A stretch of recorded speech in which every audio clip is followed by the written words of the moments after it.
Hello दोस्तों, इस video में हम पढ़ेंगे एक्यूट मॉर्फिन पॉइजनिंग। जस्ट उससे पहले वीडियो में हमने देखा है कि what is the pharmacological action of morphine. अब हम पढ़ेंगे एक्यूट मॉर्फिन पॉइजनिंग। अब देखो, एक्यूट मॉर्फिन पॉइजनिंग के सिम्टम्स क्या क्या होते हैं। पहला होता है इसके लिए एक ट्रायड होता है, ये मोस्ट इंपॉर्टेंट है। ये आपको वाइवा में पूछते हैं कि what is the triad of acute morphine poisoning. Okay, तो आपको इसे याद कैसे करना है? याद करना CPR। CPR का नाम सुना होगा। सी का मतलब कॉमा, पी का मतलब पिन पॉइंट प्यूपिल, आर का मतलब रेस्पिरेटरी डिप्रेशन। तो CPR ट्रिक से आपको ये याद रखना है।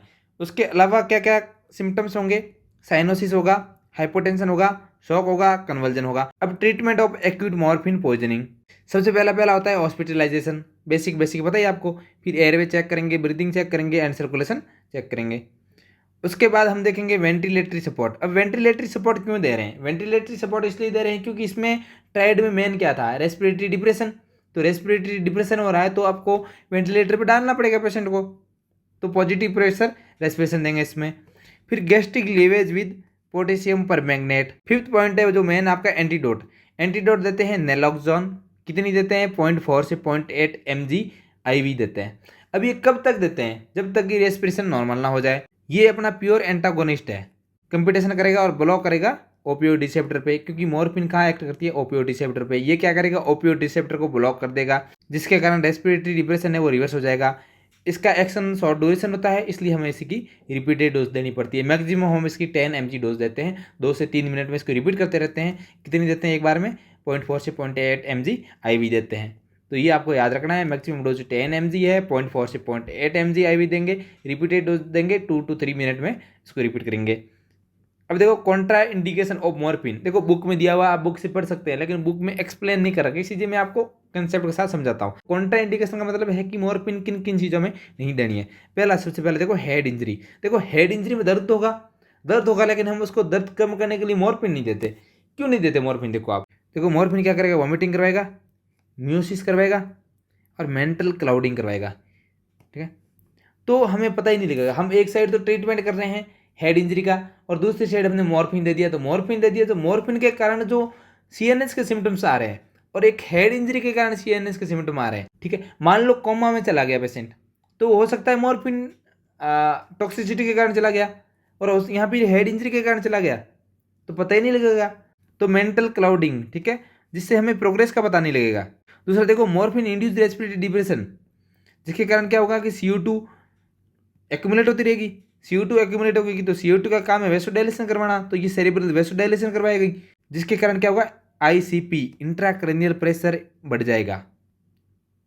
ओके, तो हेड इंजरी और भी खराब हो जाएगी। दूसरा है ब्रोंकियल अस्थमा। मॉर्फिन का काम क्या था? क्योंकि मॉर्फिन क्या करेगा? मॉर्फिन रिलीज करता है हिस्टामिन, और हिस्टामिन का काम है ब्रोंकोस्पाज्म करना। तो ब्रोंकोस्पाज्म होगा तो ब्रोंकियल अस्थमा और भी वर्सन हो जाएगा। तीसरा है COPD, chronic obstructive pulmonary disease. इसमें क्यों नहीं देते? इसमें देखो, सबसे पहली पहली बात है कि मॉर्फिन के कारण क्या हुआ होता है? रेस्पिरेटरी डिप्रेशन होता है। COPD में भी क्या होता है कि रेस्पिरेटरी अपना रिजर्व है वो कम हो जाता है, रेस्पिरेशन प्रॉपर नहीं हो पाता है, वेंटिलेशन प्रोविजन प्रॉपर नहीं हो पाता है, और एक साइड आपका रेस्पिरेशन डिप्रेशन और हो रहा है, तो ये प्रॉब्लम और भी बढ़ जाएगी। तो COPD में ये नहीं देंगे। फोर्थ देखो, हाइपोटेंसिव स्टेट। तो हाइपोटेंसिव स्टेट में नहीं देंगे, क्योंकि मॉर्फिन क्या करवाता है? हाइपोटेंशन। अगर पेशेंट हाइपोटेंशन में है और आपने उसको और मॉर्फिन दे दी, तो और क्या कहा? सीवियर हाइपोटेंशन हो जाएगा।